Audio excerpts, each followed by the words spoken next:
আমার গাছের সুবড়ি গুলো না বড় বড় হয়ে গেছে, পেকে আবার পড়ে যাবে। তুই তো গাছ উঠতে হয়েছে, তুই উঠে পেড়ে দে একটু। তো ভাই কার গাছ এটা? তোমার দাদুর গাছ তো। তুই তো? হ্যাঁ আমার দাদুর গাছ। হ্যাঁ ভাই, তুই ওঠ না, তুই ওঠ, আমার দাদুর গাছ, তুই ওঠ। ওঠ ওঠ দাদুর ওঠ। হাট। আমার কাছে কে রে? কার বলে উঠিস তুই গাছে? কেন আমার বন্ধু দাদুর গাছ বললে?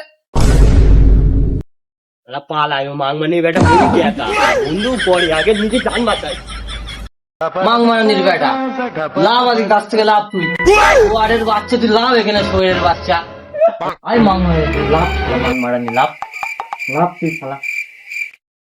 কিছু বলা হয় না শালা, লোকের কাছে খুবড়ি চুরি করতে এসিস তুই, শালা আমার কাছে খুবড়ি চুরি করতে এসিস। লাভ লাভ লাভ লাভ। মাং মারানি বেটা আমার কাছে চুরি করবি? হ্যাঁ মাং মারানি।